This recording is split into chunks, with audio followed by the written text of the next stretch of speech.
and welcome back to Drama After Dark, WGBH's live drama after show, where tonight we are talking about Miss Scarlet and the Duke, episode 4. I'm your co-host, Jackie Bruley, joined as always by the delightful Andrea Willanen. Hey, Andrea. Hello. Hi. How you doing? Can't complain. It's a beautiful Sunday. We've got a delightful snowfall out, and I didn't have to shovel today. Oh, well, what more could you ask for, really? I mean, I'm delaying the inevitable. I will have to shovel tomorrow, but today I just sat and watched it snow and enjoyed the gloriousness of nature. It was literally the perfect hot cocoa day, or in my situation, the perfect pizza and video game day, since I very rarely allow myself to indulge my inner teenage boy, but today was the day, since what else was I going to do?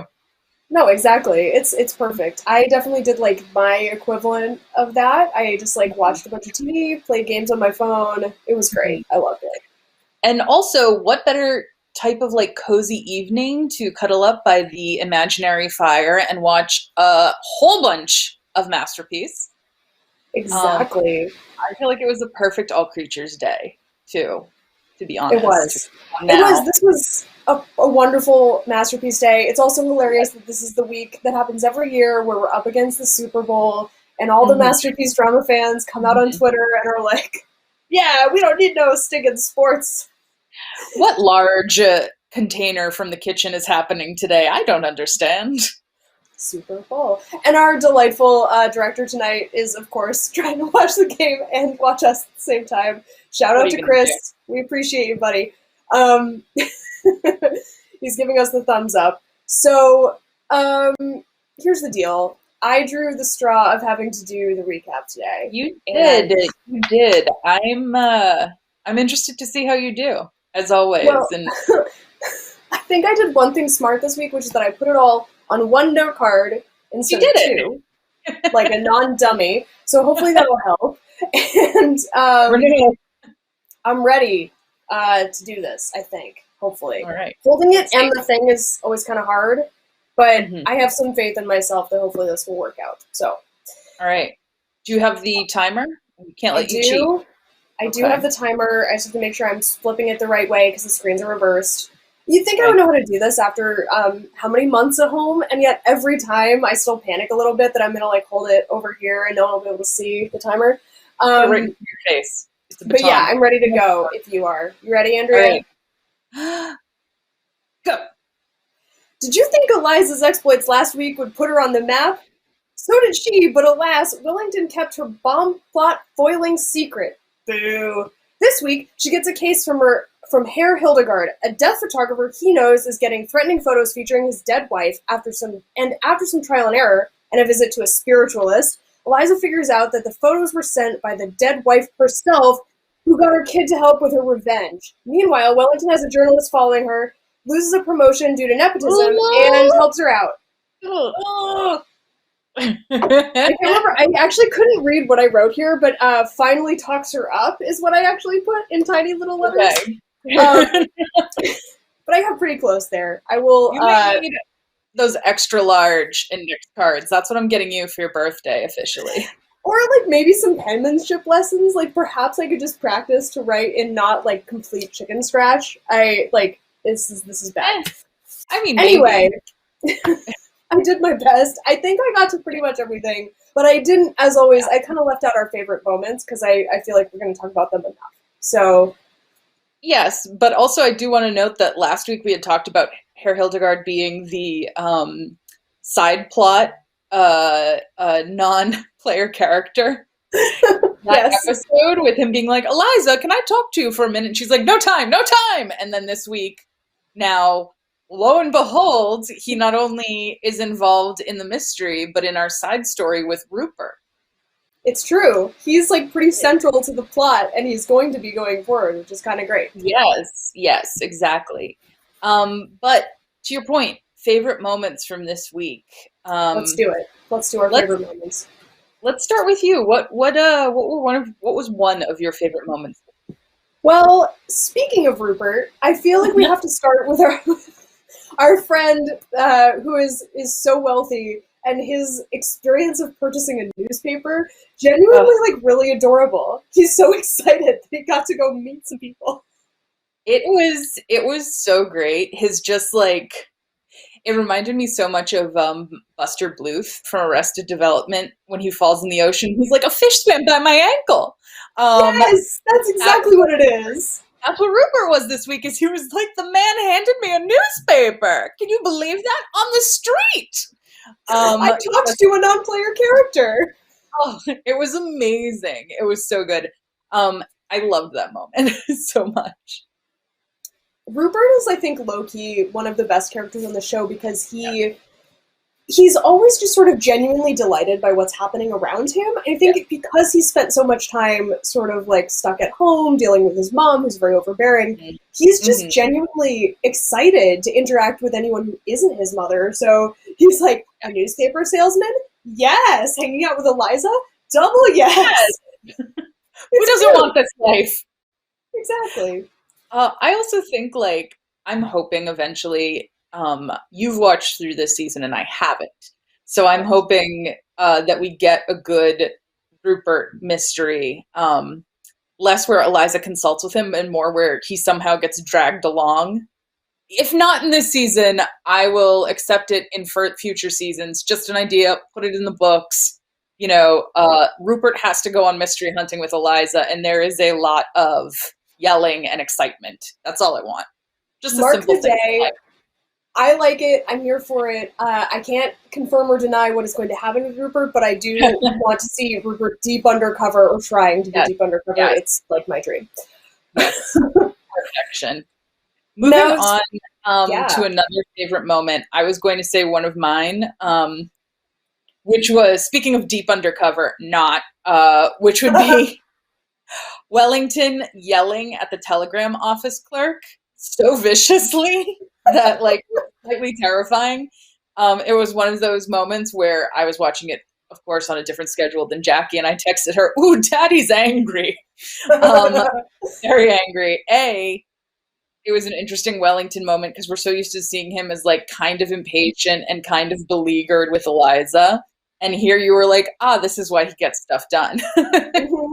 Yeah, he put that stern, bearded father look to use, and he really like got it done. I saw several thirst tweets come from that moment on Twitter tonight, and I can't not all of them were from me, surprisingly. No, there were some from other people, but yeah, that was a great moment. He made that poor kid cry. Don't say poor kid. Oh, he was being a brat to Eliza. He got what he deserved. I will say, though, I don't actually think this was one of Eliza's better moments. Like, she is usually much better at lying, and her, like, oh, my dumb friend, like, she's so scatterbrained. Like, I think she gave the wrong directions for dinner. Like, first of all, you're not in a group text thread. Like, this is an actual human conversation. And I just think she could have done better work there. And I know some of that was so that she had to go and get Wellington involved, but... Yeah, you can't always blame it on scatterbrain Jane. Sometimes you need to be like, my sister just got hit by a carriage. Did you not see it? My goodness, I need to go check out back for your messages. Yeah, she actually shot Ford in time so that she got that mid-Atlantic accent, radio announcer voice. Right, her Caroline Penvenin girl reporter. Yeah, which is our really, like, that's a throwback to our Poldark season, but yes, a vibe. Speaking of mid-Atlantic radio announcers, semi-related, the entertainment industry at least, we had that awful / entertaining illustrated police blotter guy this week, and I think you had a favorite moment with him, actually, right? We sure did. It's him adjacent. I think that I think we both really loved this moment where they're in the morgue, and for some reason Wellington is trying to like make CSI happen as a franchise, like several hundred years early. I heard him several times go bum bum bum bum in the background. Yeah, he's just trying to be famous. Yeah. And while this is going on, the reporter is clearly like looking for something a little bit more exciting. And so when Frank busts in with the guy admitted to the crime, and Wellington's just like, were they maybe circus performers? Were they perhaps like bank robbers? Like grave robbers? Opium? Was it an opium den? Who knows? And Frank's like, no, they were CPAs. Like, genuinely hilarious, but also like such a burn on CPAs who are genuinely like usually pretty lovely people. I love that he was trying so hard for that to be an interesting moment, and like, no, it wasn't a count. He was trying so hard to make opium selling grave robbers happen, and it just didn't. It didn't happen. Alas, this is not Gotham, sir. This is 1880s London, and so they are only accountants. But yeah, those were some of our favorite moments for tonight, and we, of course, would love to hear yours. So if you are out there in internet land and you're watching tonight, we would love for you to drop your favorite moments on, let me see if I can get them all, Twitch, and Facebook, on YouTube in the comment section, or on Twitter with hashtag #DramaAfterDark. Any of these places, you can leave us your favorite moments or any other comments you have for us to read. And I will actually go and take a look at Ye Old Social Phone. Tonight we have a sub for social producer Zach. We have Megan, who you all will recognize as Megan in the Field. Megan in the Field! She's a woman of many talents, and so tonight she is our social producer. So I'm going to go see what Megan has in store for us. And she's in a different field this week, apparently. It's true, the field of the internet. So over on Twitch, we have a comment from Vid Not Dave. Hello, great to see you again. Who says, we want to know what video games Andrea is playing. Classic Twitch. Right now, I have to admit, so I took advantage of PS5 coming out, got myself a PS4 because I'm cheap, and really my favorite video game is Skyrim. So I've been playing a lot of Skyrim. I do, however, have Horizon Zero Dawn, which I also need to catch up on. I started that. I love that game. And then also big fan of Portal, though I don't have that on my PS4. And one of my coworkers, not Jackie, alas, got me The Last of Us, which I'm really looking forward to. Oh, I cannot wait to hear your review of The Last of Us, because I'm not a gamer, unfortunately. I'm not cool enough, but I am a fan of many like ladies weightlifting community on the internet, and there's a lot of discussion about The Last of Us because there's a character who's like very ripped and kind of goals, hashtag goals. Yeah. And I can't wait to hear what you think of her. I've seen other people play Last of Us, and I've heard a lot of stuff, so I'm really looking forward to it, and I'm kind of saving it. Like, today would have been a good day for it, but I was in the middle of a dungeon on Skyrim, so I kind of had to finish that before I could hop on Last of Us. You got to. I understand when a side quest is being quested or a main quest. I only know about D&D rules for these things. You got to finish the quest though. That's the rules. So. Yeah, that's where I was right now today. That's also like game. That's my like let's just chill out game. Let's chill. I love Iceland, so playing Skyrim is as close as I can get during a pandemic. I get that. From everyone I know who's ever played Skyrim, they say that it is very soothing, especially with the background music. So I feel like that's the right choice that you made for today. Thank you. I try. Now we have another comment actually from Vid Not Dave again. Thank you for your thoughts. We appreciate them. Who says, Eliza basically was like, I would like to speak to your manager to that retail work. Yeah. Oh, she did a straight Karen. She did. No she leaned into that I'm a blonde white lady vibe and really like got it done. Can't complain. That was her move. Bless her. So yes, I completely agree. Now, of course, we want to hear more moments from you. We want to hear your thoughts, your feelings. Be like Good Not Dave. Share your thoughts with us, and we will read them on air. Especially if you have thoughts on what we're about to embark upon, which is, of course, the hot take debate. Hey, and this week's hot take debate is kind of it's sizzling. I think it's sizzling. It's spicy, and it actually involves, as always, because we can't help it, our favorite character, Rupert. Yeah, we have a lot of feels about Rupert. We do, and I think it's just because we love him with good reason. Yeah. Is what Rupert is doing vis-a-vis our Fraulein Hildegard, the niece of Herr Hildy. Is that okay, what he's doing, like hitting on this lady who is just sort of in, random German import? Yeah. The Heineken of the show. Now, we have thoughts on this. We would love to hear what you all think, so definitely get at us on Twitter, on any of the socials, and we will see what you all think. But I definitely feel like I could argue either way on this. Do you have a strong preference, Andrea? I'm going to argue it is not okay. All right, I like it. Would you like me to go first in what we've talked about in the past? I always make you go first. I'm happy to go first in the it's okay category. I will go first in the not, it's not okay. We can Okay. alternate. I don't mind. I'm very Okay, generous. that is very generous of you. Thank you. Well, in that case, have at it. Go forth. All right. Debate. So, young Rupert courting young Frau Hildegard. I assume that's her last name. Anyway, Rupert courting young Frau Hildegard is not okay because at this time he's known Eliza for what we can only assume is years upon years. I sort of have a feeling that they grew up together or at least closely involved from early teens. And it took a lot for him to come out to her. So I highly doubt that he's come out to Frau Hildegard as of yet. And he is starting to court her. And in this era, it's not like today where you date somebody and slowly find out about them. And then, 2 years down the line, you marry them. In that time, it was like, hey, you seem nice. I'm okay and I got money.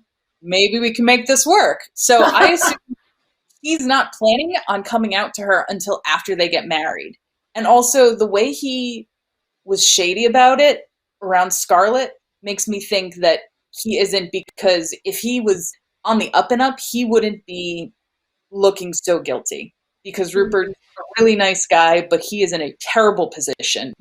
And I think it's not okay that he is essentially entrapping this woman into a life that he can promise her but might not give her, or a life that she might expect that he won't give Okay. her. Done. Okay. I like it. I think that's a fair argument. However, of course, because this is the hot take debate, I will disagree with you, madam. I know, it's shocking. Everyone is surprised out there in TV land. I actually think that this is okay, and here's why. The first reason is we are still, as we talked about last week a little bit, in an era where being gay is like not only frowned upon societally, it is straight up illegal. So Rupert doesn't really have the option to, let his sexuality be a thing. Like, he has to keep it under wraps. He can't be out. So given that, he kind of does have to theoretically find someone to marry who is, going to be sort of a shield for him, a beard, if you will. And I actually think that we can maybe surmise that this is an upgrade for her. Young Fräulein Hildegard, name TBD. Do we get her name in this episode?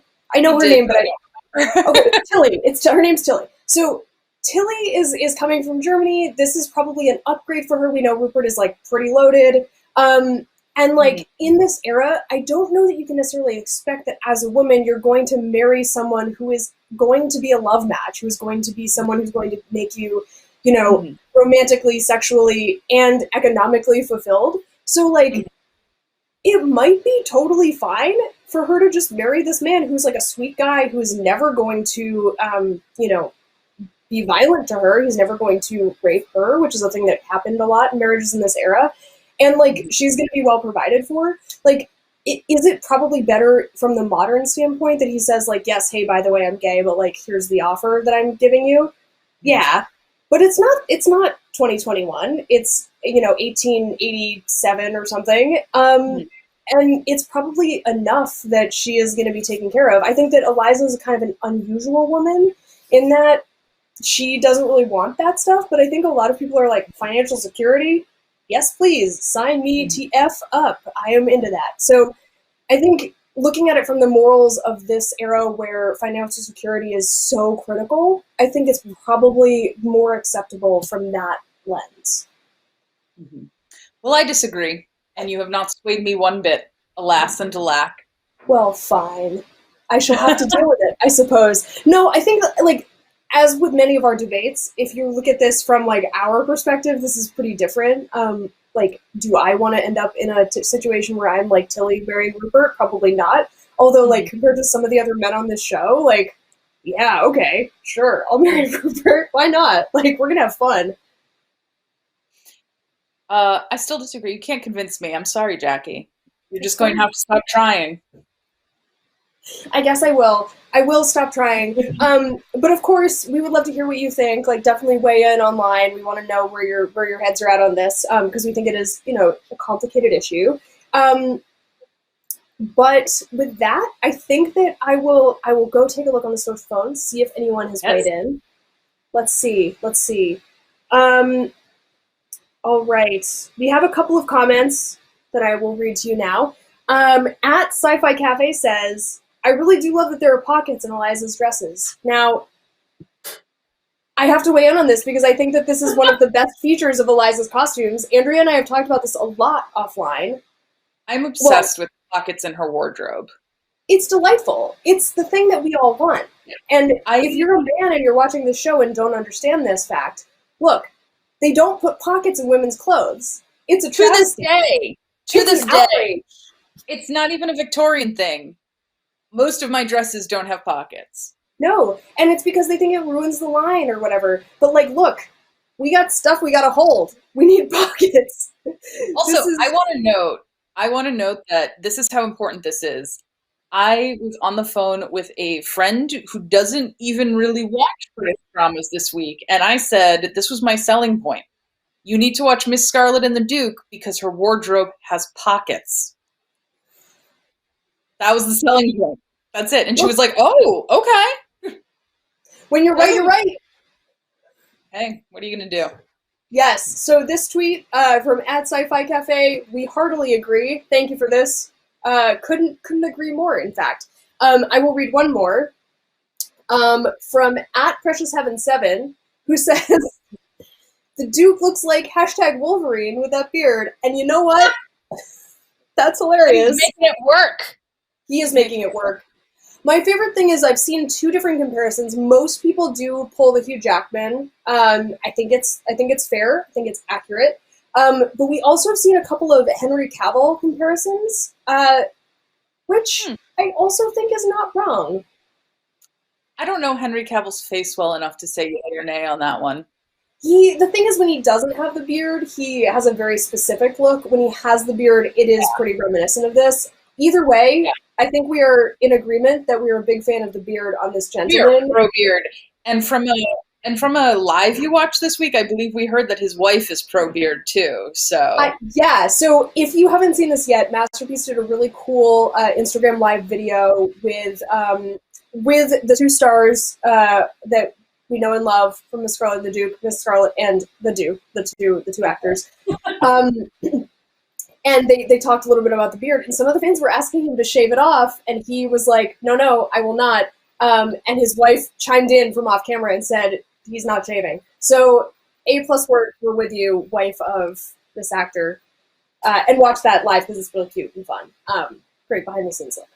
And with that, we will leave the tweets and the messages for now, but of course, please keep sending them because it's time for our next segment, which is actually kind of a super segment. It's historical fact check, but dueling historical fact check.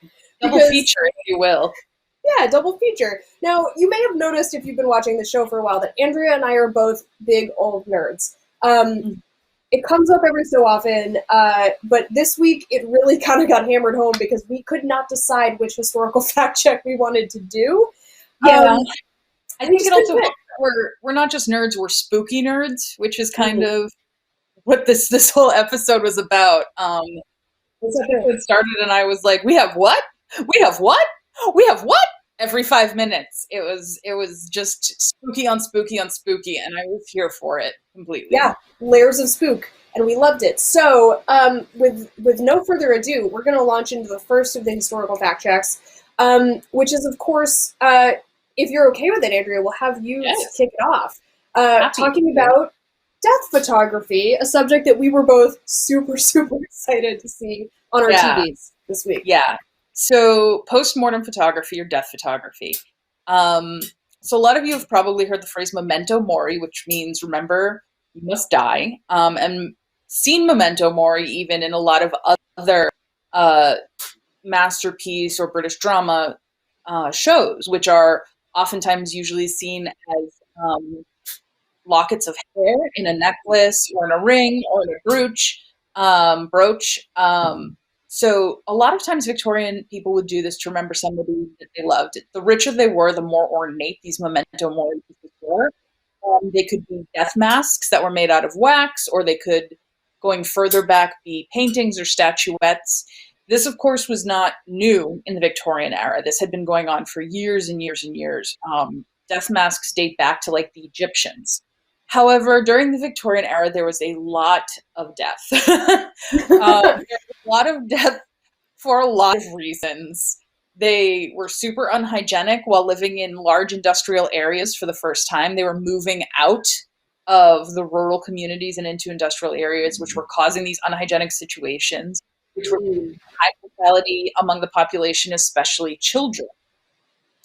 And at the same time, photography as an art was becoming a lot more common and a lot cheaper, which led to a rise in popularity. It was now out of the daguerreotype area, which daguerreotype was, if you don't know what daguerreotype is, it's a lot more complicated and involved actually painting chemicals onto a piece of metal.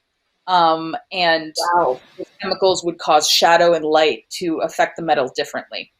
That's a very simplified explanation of it. Please, if you want to learn more about daguerreotypes, please go look up more on the internet. There are some that date back to the mid-1800s, and it's mind-boggling. You can only look at them under special lights now.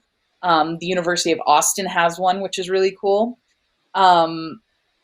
Anyway, so at this point, we now have commercial cameras that are much more similar to the ones that we have today, which are to say you pushed a button, there's a piece of film in the back, which is basically a plastic or again, a piece of metal that has chemicals on it. A shutter opens, letting the light in. In this era now, if you've ever used a digital camera or your camera phone, you see the shutter opens and closes, and you hear that clicking sound, and the picture's taken. In that era, you had to hold your pose, which is why in so many of the photos from this era, people are have a regular face and they're not smiling, because the shutter was open for so long that if they smiled and they changed their expression, it would get all blurry. And that's actually one of the interesting qualities of post-mortem photography when you look at it from this era, is the person who is deceased in the photo is super clear, super crisp. The lines are really good. The people on either side actually look more ghostly and blurry because they're making microscopic movements, which cause them to be more foggy. So it's a really interesting, looking at these, it's a really interesting factor that you often see there. So all of this happening meant that photographs, specifically post-mortem photography, became really big. And because the mortality of children was so high, oftentimes these would be the only photos these people would have of them, especially among lower class people who couldn't afford portrait painters. You would have them have no other way of remembering this child. So that's why this came into such very popular practice at this time. It actually started in Paris and grew throughout the world. In fact, there's still there's a family of post-mortem photographers in Bolivia that's still practicing it. And one of the most famous examples is actually also from Bolivia, which is a man named Freddy Alborta took a post-mortem photograph of Che Guevara after he had been killed. And you can find that online. And it's a very moving piece when you look at it, because he doesn't look like he's dead. And it's very compelling and a little disturbing. So if you're a little sensitive to that stuff, I wouldn't say look it up, but if you're curious, it's there.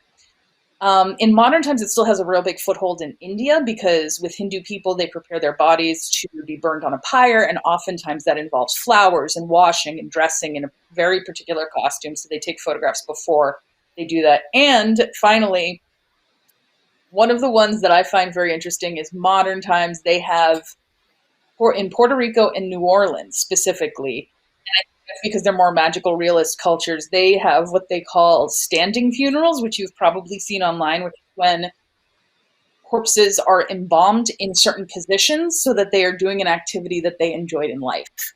So there's boxing embalming, there's been motorcycle riding embalming, there's been people just sitting at a table.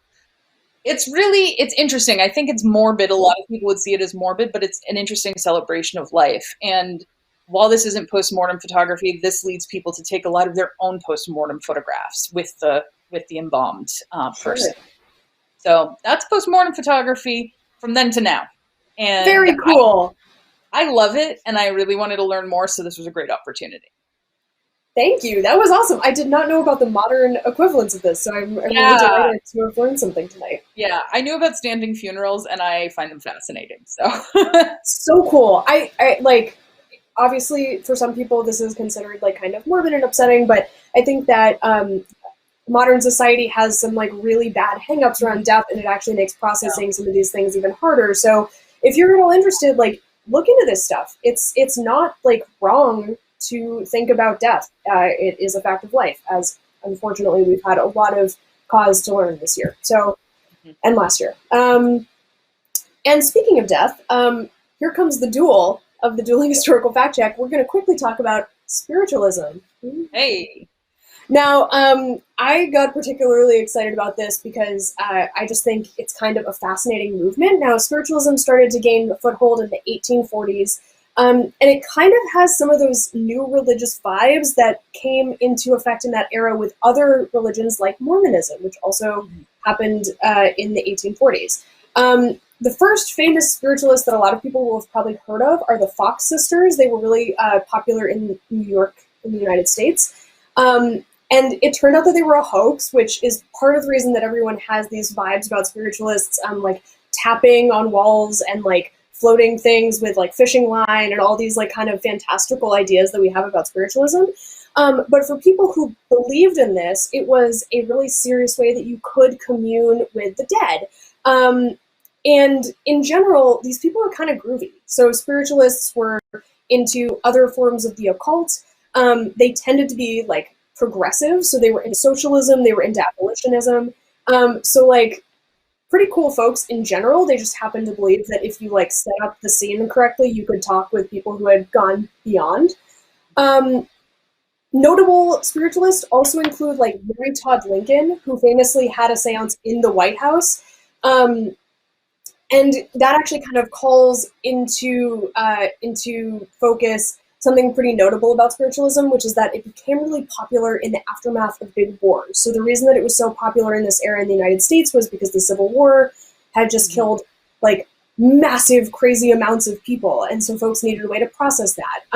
We would also see a spike in spiritualism in the 1920s in the aftermath of the Great War as folks tried to deal with that catastrophe. So it's pretty popular after a lot of death.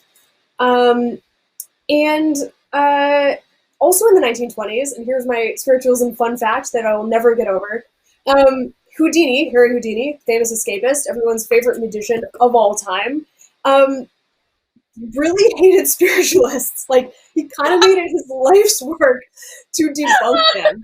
Like, he would go to seances. Yeah, oh yeah, he pulled like a full Eliza. Like, her reaction is very Houdini. He would show up and he would be like, aha, I see the balsa wood that you're using to knock on the wall. I see your fishing line. I know you're faking, and here's how I'm going to prove it. And he wrote a book about it to get people to know that nobody was telling anybody where your keys were, Houdini. Calm down. Jeez.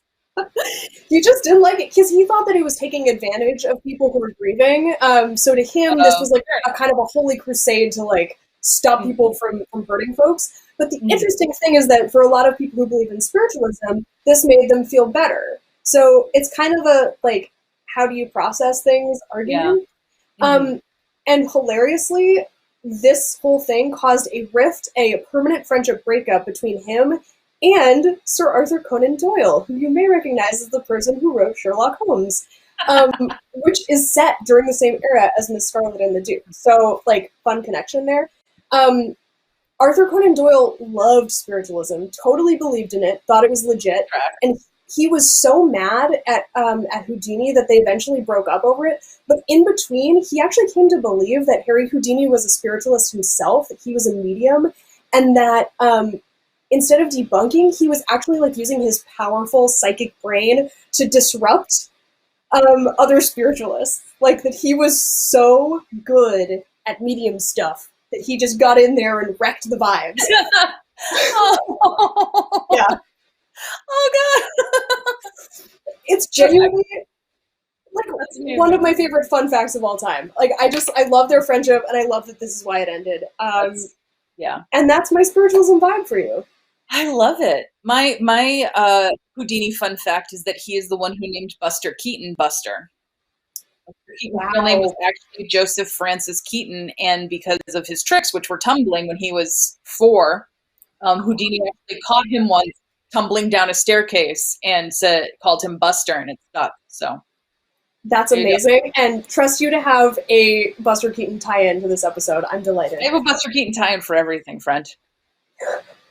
I would be confused as to who was impersonating you if you did not. Now, with that, let us look to our comment of the day. I'm actually going to read a few because earlier Megan sent some truly incredible Super Bowl related tweets, so we got to read those. So at SoulChild65 on Twitter says, "Okay, I'm done with this lack of excitement they call the Super Bowl. Time for some real entertainment on Masterpiece PBS. That's right, it's time for Miss Scarlet." Hilarious. Touchdown with that tweet. And we also have a tweet from at NunUB127 who says, "Brady Gronk, I wish you well. Time for intrigue and facial hair on Miss Scarlet PBS." That is one thing about the Super Bowl. They don't have playoff beards, do they? No, I guess not.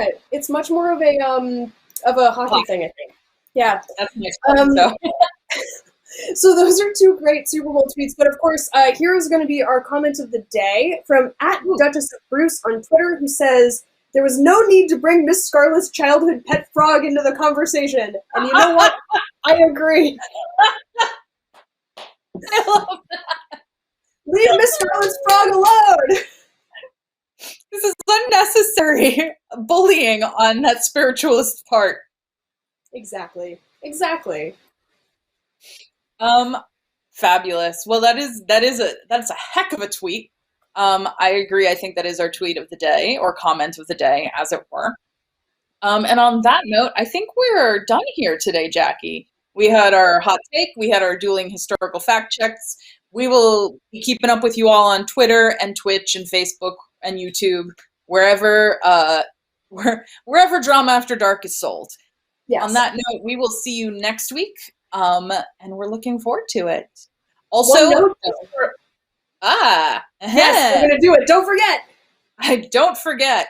So on the final week, 2 weeks from now, the final week of Miss Scarlet, the final week of All Creatures Great and Small, we will be broadcasting at approximately 10:15 p.m.